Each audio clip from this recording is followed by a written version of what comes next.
According to this survey, Idaho is the second best state to live in. So the survey comes from WalletHub, which is a personal finance website. Every year they conduct a survey to find out what the best states are. And the data just came out last week, and we were ranked number 2. Now, Idaho consistently ranks towards the top of all of these surveys.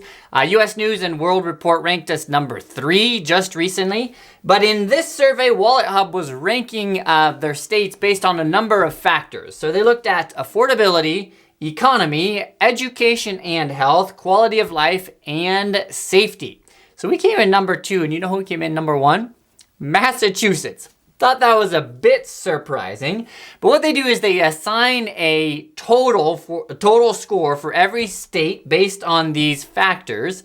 And the difference between Massachusetts number 1 and Idaho number 2 was only 0.04 points. So not a huge difference. Massachusetts scored 60.23 points, and Idaho scored 60.19. So what gave us this silver medal in this survey, the number 2 position? A couple factors. First of all, we have one of the lowest median real estate taxes in the country. Now, people like to complain about property taxes here, but we are actually among the lowest when it comes to the median rate of property taxes. We have the 7th highest home ownership rate. We have the 4th lowest overall tax rate in the country, 4th lowest, and we have the highest median income growth. Now let me flesh that out for just a second. I know we've been hit on this a lot recently. House prices have risen pretty dramatically here in Idaho over the past 10 years or so, and wages really haven't kept up with that. And so it is hard to buy a house here if you're just going according to the median income. But according to the Idaho Department of Finance Management, Idaho's personal income and wages have gone up 45% in the past 5 years. Unemployment is at 3.6%, which is really low, and layoffs are at the lowest in 3 years. So employment is not really to where it should be, but it's definitely on an upward trajectory and headed in the right direction. We also have the 13th lowest violent crime rate, the lowest property crime rate in the country, and we're ranked 7th when it comes to traffic congestion. Now, some of these stats might be surprising to you. For example, I was surprised to learn that Idaho has the 7th highest home ownership rate in the country. But overall, I think WalletHub does have some accurate data here. Safety, I'm totally with them on that. I never think twice about my safety here. Property taxes, we definitely have low property taxes. My taxes last year were $900. Traffic, there's some traffic congestion, but I can see why we're ranked 7th. Our traffic flows. You know, we're a little bit spoiled here in Boise. Remember, Boise is a capital city, but the traffic flows. It's nothing like it is in New York or in other major cities. So overall, I feel like WalletHub does have some accurate data here. But what I want to do in the rest of this video is I want to flesh out 3 more reasons why I think Idaho is the best place to live. So first of all, Idaho has common sense. Now, I have to admit, I am consistently impressed by the common sense policies that our governor signs into law. And let me just give you a couple examples. 4 months ago, Idaho passed House Bill 109, which bans candy and soda from food assistance programs. Now, I feel like this is a bit humorous, but it actually makes total sense. If you are getting tax money to buy food, then you should buy food and not candy and soda. And it actually makes sense from the perspective of the state, because if you eat too much candy and soda, eventually you're gonna end up in the hospital, and it's gonna cost taxpayers more money because they're gonna have to foot your medical bill as well. Another common sense policy that was signed into law, and this was 5 years ago, is the Fairness in Women's Sports Act. Now, this is just a common sense law that honestly shouldn't be controversial. Put simply, the law simply says that if you are a boy, you have to compete in boys' sports. And if you're a girl, you compete in girls' sports. Now, this is a common sense law because why do we have men and women's sports to begin with? The answer is men and women are different. Generally speaking, men are stronger than women. Every single world record, whether it be the high jump, the long jump, the 100-meter dash, a relay race, every single world record is held by a man. And so it makes sense to have men competing against men, women competing against women. Now, Idaho was the first state to ban boys from competing in women's sports. And since Idaho signed that into law about 5 years ago, dozens of other states have joined us in signing or in passing similar laws. Now, the law eventually was put on pause, was held up in the courts, but just recently, the Supreme Court of the United States announced that they will be taking up the case and are going to give a judgment on that in the very near future. So we'll have to stay tuned to see what they decide, but the point is, Idaho makes common sense laws. And the final example might sound a bit humorous, but hear me out on this.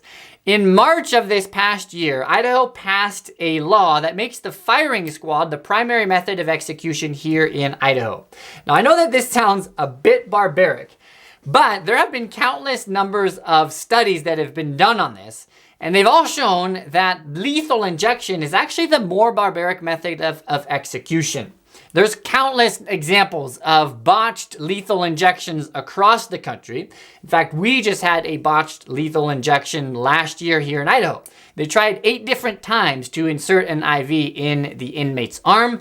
They failed, and so they had to ship the inmate back to his cell. That takes a mental toll on the inmates. It's also hard to get the substance, the lethal injection substance. Companies don't want to sell it to the states. And so as it turns out, the firing squad actually is a more humane method of execution. The point is, though, that Idaho makes common sense laws. Now, do I agree with every single law that Idaho passes? No. But at least Idaho has not been hijacked by woke decision makers. Hey, if you're liking this video so far, hit the like button so that this video can go out to more people like you. The second reason Idaho is the best state to live in is we champion law and order here in the state. Now, in recent years, we've seen quite a dramatic increase in the use of fentanyl. And the main reason for this is because of the open border with Mexico. Now, we had a record number of illegal aliens come across our border just a few years ago. And when Trump took office, congratulations, Trump, that went down 96%. It literally went from a record high number of crossings to a record low number of crossings. So Trump literally solved the problem. And Idaho has also passed a few laws lately to deal specifically with this issue, the issue of illegal immigration. So we just passed HB 83, which reinforces cooperation between federal authorities and local authorities. And what it does is it gives local officers access to information about the immigration status of criminals, and it also cracks down on people who want to transport illegal and dangerous criminals into our state. And then on June 5th, our governor announced that Idaho State Police are going to help ICE officers, so Immigration and Customs Enforcement officers, in transporting illegal criminal aliens from Idaho jails into ICE detention facilities so that they can be deported back to their home countries. And that makes total sense. They are here in our country illegally. They've committed a crime in our country, so send them back to their own home country. So Idaho has announced that we are going to do 100 transports over the next 12 months. So that's about 8 per month or about 2 per week. It's going to cost $300,000 to do that, and the governor has used some of his emergency fund to pay for that. And just 2 weeks ago, we actually did our first transport where they transported some criminals out of Idaho jails over to ICE facilities so that those criminals can then be deported back to their home country. So Idaho champions law and order. And finally, the third reason why Idaho is the best state to live in is we are fiscally responsible here. Now, we just ended the fiscal year a couple months ago, and I have to say it, our governor did it again. He balanced the budget. We ended with a $345 million bottom line. Now, it wasn't $1 billion like we've seen in the past couple years. It wasn't $1 billion in the green, but it's $1/3 billion in the green, which I think is pretty good, especially considering states like California have been billions in the red year over year over the past several years. Now, there are some things that I could fault our governor for, but finance is definitely not one of them. For the 5th year in a row, we have maintained our AAA credit rating, which is the highest rating that we can get. And we've earned that by our fiscal responsibility. And our governor has done a great job of really boosting the Idaho economy. Gross sales tax revenues were up 3.7% this year. Idaho GDP has grown 150% over the past 5 years, and we rank 3rd in the nation for the largest increase in weekly wages. Now, because we've been consistently in the green, our governor has tried to give some of that tax money back to the residents, which we all appreciate. Last year, we got some of that back in the form of property tax relief. This year, we're getting income tax relief. The governor just signed the largest income tax cut in state history. He's given back $253 million to taxpayers. And here is how the Fitch Ratings sums up our financial situation here in Idaho. Idaho has a triple rating because of strong reserves, low debt, and responsible budgeting. The rating gives Idaho leaders the flexibility to deliver tax cuts while still making critical investments in Idaho's future. And they continue by saying, Idaho's economy is strong, resilient, and growing rapidly, fueled by smart fiscal management, a strong labor market, and record-setting gains in personal income, jobs, and GDP. Now that's a pretty sterling summary, if you ask me, of our financial position here in Idaho. We need to give credit where credit is due, and our governor has definitely done a good job of maintaining fiscal responsibility here in the state. Thank you for watching. If you have any questions about real estate in the Treasure Valley, please reach out to me.